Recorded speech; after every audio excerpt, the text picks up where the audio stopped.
ପିଲାମାନେ ତମ ସମସ୍ତଙ୍କୁ ମୁଁ ସ୍ୱାଗତ କରୁଛି ମୋ ୟୁଟ୍ୟୁବ୍ ଚ୍ୟାନେଲ୍ ଦ +2 ସେକେଣ୍ଡ ଇୟର ଆର୍ଟ୍ସ ପିଲା। ତ ଆର୍ଟ୍ସ ପିଲାମାନଙ୍କ ପାଇଁ ନେଇ ଆସିଛି କ'ଣ ନା ଯେଉଁମାନଙ୍କର ପଲିଟିକାଲ ସାଇନ୍ସ ଅଛି, ପଲିଟିକାଲ ସାଇନ୍ସର ଆଜି ଆମେ ଆଉ ଗୋଟେ ସେଟ୍ ଆଲୋଚନା କରିବା 80 ମାର୍କର। ବୁଝିହେଲା? ଟାଇମ୍ 3 ଘଣ୍ଟା, ଫୁଲ୍ ମାର୍କ ଅଛି। ଆମେ ଆଜି ଆଲୋଚନା କରିବା ହେଲା। ତ ଚାଲ ଆମେ ଷ୍ଟାର୍ଟ କରିବା। ତ ଦେଖ ପିଲାମାନେ, ଫାର୍ଷ୍ଟ ଆମର MCQ ତମର ଆସିବ 21ଟି। ତ କ'ଣ ଦେଇଛି କ୍ୱେଶ୍ଚିନ୍? ଭାରତ ଏକ ଡ୍ୟାସ୍ ପ୍ରକାର ସଂଘୀୟ ରାଷ୍ଟ୍ର। ଭାରତ ଏକ ଡ୍ୟାସ୍ ପ୍ରକାର ସଂଘୀୟ ରାଷ୍ଟ୍ର।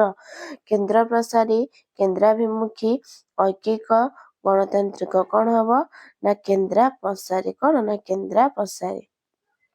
ନେକ୍ସଟ, କେନ୍ଦ୍ର ତାଲିକା, ରାଜ୍ୟ ତାଲିକା ଓ ଯୁଗ୍ମ ତାଲିକାରେ ଅନ୍ତର୍ଭୁକ୍ତ ନଥିବା ବିଷୟଗୁଡ଼ିକୁ ଡ୍ୟାସ୍ କ୍ଷମତାର ପରିସରଭୁକ୍ତ। ଅବଶେଷ, ବିଶେଷ, ଅର୍ଥନୈତିକ, ରାଜନୈତିକ। କ'ଣ ହବ ନା ଅବଶେଷ। କ'ଣ ନା ଅବଶେଷ କ୍ଷମତା। ନେକ୍ସଟ, ଭାରତରେ ଅବଶେଷ କ୍ଷମତା ଡ୍ୟାସ୍କୁ ଦିଆଯାଇଛି।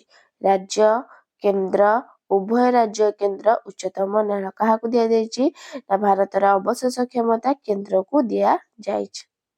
ନେକ୍ସଟ, ନିମ୍ନୋକ୍ତ ମଧ୍ୟରୁ କେଉଁଟି ମିଳିତ ଜାତିସଂଘର ଅଙ୍ଗ ନୁହଁ? ସାଧାରଣ ସଭା, ନିରାପତ୍ତା ପରିଷଦ, ନ୍ୟାସ ପରିଷଦ, ବିଶ୍ୱ ବ୍ୟାଙ୍କ। କ'ଣ ହବ ନା ବିଶ୍ୱ ବ୍ୟାଙ୍କ। କ'ଣ ନା ବିଶ୍ୱ ବ୍ୟାଙ୍କ। ପରବର୍ତ୍ତୀ କ୍ୱେଶ୍ଚିନ୍, ପୌର ପରିଷଦ ଭାଙ୍ଗିଗଲେ କିଏ ଏହାର ପରିଚାଳନା ଭାର ନିଅନ୍ତି? ବିଡିଓ, ଉପଜିଲ୍ଲାପାଳ, ଜିଲ୍ଲାପାଳ, ନଗର ଉନ୍ନୟନ ମନ୍ତ୍ରୀ। କ'ଣ ହବ ନା ଜିଲ୍ଲାପାଳ। ପୌର ପରିଷଦ ଭାଙ୍ଗିଗଲେ ଜିଲ୍ଲାପାଳ ଏହାର ପରିଚାଳନା ଭାର ନିଅନ୍ତି। ନେକ୍ସଟ, ସମ୍ବିଧାନର କେଉଁ ସଂଶୋଧନ ସହରାଞ୍ଚଳ ଶାସନ ସମ୍ପର୍କିତ? 72ତମ, 51ତମ, 73ତମ, 74ତମ। କେତେତମ ନା 74। କେତେ ନା 74ତମ। ପରବର୍ତ୍ତୀ କ୍ୱେଶ୍ଚିନ୍, ଓଡ଼ିଶାରେ ଚିଲିକା ବଚାଓ ଆନ୍ଦୋଳନର କିଏ ନେତୃତ୍ୱ ନେଇଥିଲେ? ହରେକୃଷ୍ଣ ମହତାବ, ବାଙ୍କ ବିହାରୀ ଦାସ, ଭବାନୀ ଶଙ୍କର ହୋତା, ସୁରେଶ ରାଉତରାୟ। କିଏ ନେଇଥିଲେ ନା ବାଙ୍କ ବିହାରୀ ଦାସ। କିଏ ନା ବାଙ୍କ ବିହାରୀ ଦାସ। ନେକ୍ସଟ, ଲାହେର ଘୋଷଣାନାମ କେଉଁ ମସିହାରେ ହୋଇଥିଲା? ଲାହେର ଘୋଷଣାନାମ 1995, 1999, 2004, 2014। ଲାହେର ଘୋଷଣାନାମ କେଉଁ ମସିହାରେ ହୋଇଥିଲା ନା ଲାହେର ଘୋଷଣାନାମ ହୋଇଥିଲା 1999 ମସିହାରେ। ପରବର୍ତ୍ତୀ କ୍ୱେଶ୍ଚିନ୍, କାହାର ସଂସ୍କାରମୂଳକ ନୀତି ଶୀତଳ ଯୁଦ୍ଧର ଅବସାନ ନିମନ୍ତେ ମାର୍ଗ ପ୍ରସ୍ତୁତ କରିଥିଲା? Walter Lippmann, Mikhail Gorbachev, George Bush, Boris Yeltsin. କ'ଣ ହବ ପିଲାମାନେ ନା ମିଖାଇଲ ଗୋର୍ବାଚେଭ। କ'ଣ ନା ମିଖାଇଲ ଗୋର୍ବାଚେଭ। ନେକ୍ସଟ, ଜାତିବାଦ ଏକ ଡ୍ୟାସ୍। ଜାତିବାଦ ଏକ ଡ୍ୟାସ୍ କୁ ଆବଶ୍ୟକତା, ସାମାଜିକ ମନ୍ଦ ବ୍ୟବସ୍ଥା, ପ୍ରାକୃତିକ ବିଷୟ, ନୈତିକ ମନ୍ଦ ବ୍ୟବସ୍ଥା। କ'ଣ ହବ ପିଲାମାନେ ନା ଜାତି ବ୍ୟବସ୍ଥା ଏକ ସାମାଜିକ ମନ୍ଦ ବ୍ୟବସ୍ଥା। ନେକ୍ସଟ କ୍ୱେଶ୍ଚିନ୍, ଆଞ୍ଚଳିକତାବାଦର ପ୍ରତିରୋଧ ପାଇଁ କ'ଣ ଆବଶ୍ୟକ? ଆଞ୍ଚଳିକତାବାଦର ପ୍ରତିରୋଧ ପାଇଁ କ'ଣ ଆବଶ୍ୟକ? ଶିକ୍ଷାର ପ୍ରସାର, ଜାତୀୟ ସଂହତିର ବିକାଶ, ଦ୍ରୁତ ଅର୍ଥନୈତିକ ଉନ୍ନତି, ଉପରୋକ୍ତ ସମସ୍ତ ଉପାଦାନ। କ'ଣ ନା ଉପରୋକ୍ତ ସମସ୍ତ ଉପାଦାନ। ଆଞ୍ଚଳିକତାବାଦର ପ୍ରତିରୋଧ ପାଇଁ ଶିକ୍ଷାର ପ୍ରସାର ଆବଶ୍ୟକ, ଜାତୀୟ ସଂହତିର ବିକାଶ ଆବଶ୍ୟକ, ଦ୍ରୁତ ଅର୍ଥନୈତିକ ଉନ୍ନତି ଆବଶ୍ୟକ। ନେକ୍ସଟ, କେଉଁ ମସିହାରେ ସିନ୍ଧୁ ନଦୀ ଜଳ ବଣ୍ଟନକୁ ନେଇ ଭାରତ ଓ ପାକିସ୍ତାନ ମଧ୍ୟରେ ରାଜିନାମା ସ୍ୱାକ୍ଷର ହୋଇଥିଲା? 1952, 1956, 1985, 1960। କ'ଣ ହବ ପିଲାମାନେ ନା 1960। କ'ଣ ନା 1960।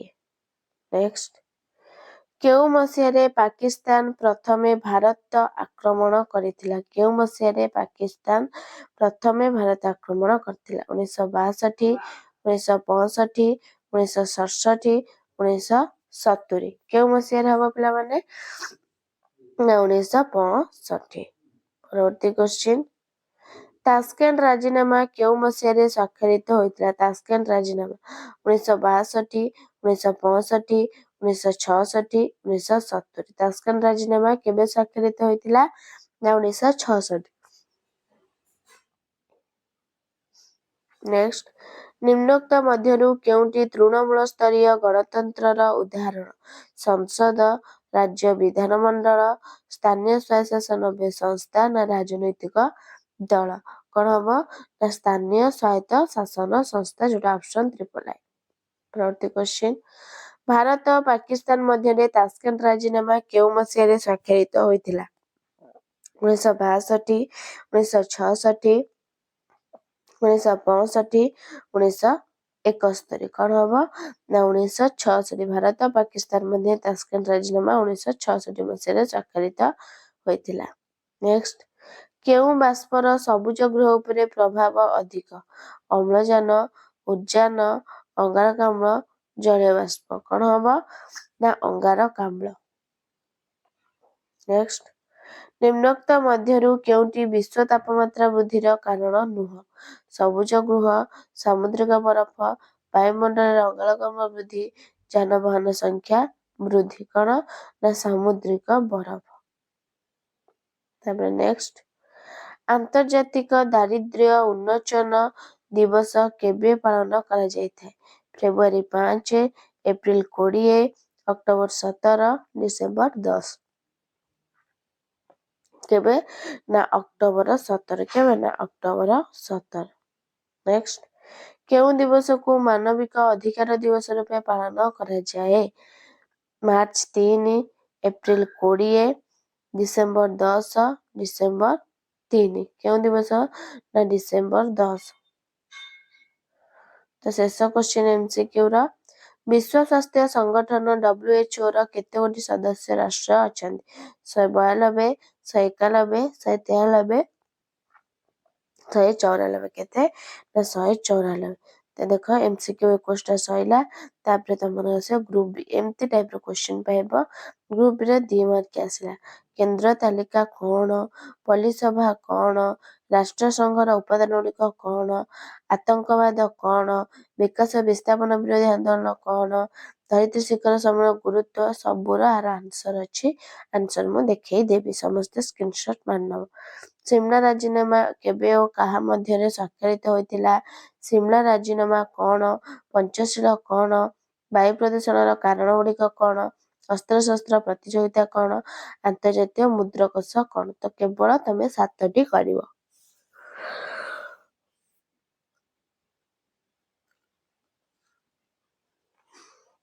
ପିଲାମାନେ ଆଧରେ ଦେଇଛି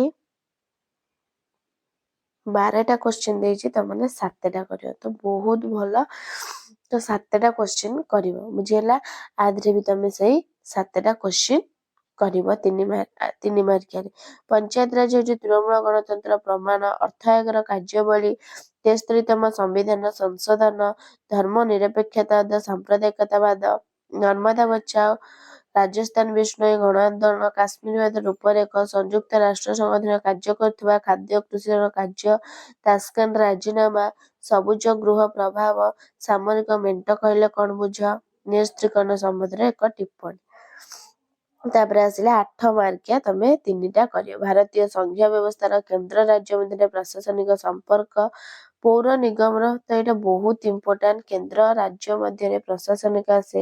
ତା ଭିତରେ କ'ଣ ହେଇଥାଏ ଆଉ ଗୋଟେ 3-4ଟା ଅଛି କ୍ୱେଶ୍ଚିନ୍, ତ ବହୁତ ଗୁରୁତ୍ୱପୂର୍ଣ୍ଣ। ନିଶ୍ଚିନ୍ତ ସବୁ ବର୍ଷ ଏମିତି ଟାଇପର କ୍ୱେଶ୍ଚିନ୍ ଗୋଟେ ହେଲେ ଆସିବ। ପୌର ନିଗମର ଗଠନ କାର୍ଯ୍ୟାବଳୀ। ମାନବ ସମାଜ ଉପରେ ପରିବେଶ ପ୍ରଦୂଷଣ ପ୍ରଭାବ କ'ଣ? ପରିବେଶ ସଚେତନଶୀଳ କିପରି ଜାଗରିତ ହୋଇପାରିବ? ଆତଙ୍କବାଦର କାରଣ, ପ୍ରକାରଭେଦ, କୌଶଳ ଓ ନିରାକରଣ ପଦ୍ଧତି ସମ୍ପର୍କରେ ଆଲୋଚନା କର। ମିଳିତ ଜାତିସଂଘ ସାଧାରଣ ସଭାର ଗଠନ କାର୍ଯ୍ୟାବଳୀ। ଜଳବାୟୁ ପରିବର୍ତ୍ତନ କାରଣ ଓ ପ୍ରଭାବମାନ ବର୍ଣ୍ଣନା କର। ତ ଆନ୍ସର ତମମାନଙ୍କୁ ଦେଖେଇଦେବି। ଦେଖ ପିଲାମାନେ, କେନ୍ଦ୍ର ତାଲିକା କ'ଣ? ଦେଖ କେନ୍ଦ୍ର ତାଲିକା, ତାପରେ ପଲ୍ଲୀ ସଭା, ରାଷ୍ଟ୍ରସଂଘ ଉପାଦାନ ଗୁଡ଼ିକ କ'ଣ? ଆତଙ୍କବାଦ କ'ଣ? ବିକାଶ ବିସ୍ଥାପନ ବିରୋଧୀ ଆନ୍ଦୋଳନ, ଧରିତ୍ରୀ ଶିଖର ସମ୍ମିଳନୀର ଗୁରୁତ୍ୱ, ସିମଲା ରାଜିନାମା କେବେ କାହା ମଧ୍ୟରେ ସ୍ୱାକ୍ଷରିତ ହୋଇଥିଲା? ସିମଲା ରାଜିନାମା କ'ଣ? ତାପରେ ସ୍କ୍ରିନଶଟ ମାରିଦିଅ। ପଞ୍ଚଶୀଳ କ'ଣ? ବାୟୁ ପ୍ରଦୂଷଣ କାରଣ। ଅସ୍ତ୍ର ପ୍ରତିଯୋଗିତା, ଆନ୍ତର୍ଜାତୀୟ ମୁଦ୍ରାକୋଷ। ଗ୍ରୁପ ସିରେ ଏମିତି ଦେଇଛି, ପଞ୍ଚାୟତ ରାଜ, ତୃଣମୂଳ କଂଗ୍ରେସ। ତାପରେ ଏପଟେ ଦେଇଛି अर्थ आयोग କାର୍ଯ୍ୟାବଳୀ ସମ୍ପର୍କରେ ଦେଶରେ ତମ ସମ୍ବିଧାନ ସଂଶୋଧନ ତାପରେ ଆସିଲା ଏମିତି ଡାଇରେକ୍ଟ ସ୍କ୍ରିନଶଟ ମାରିଦିଅ ସୁବିଧା ହବ ଲେଖିବାକୁ।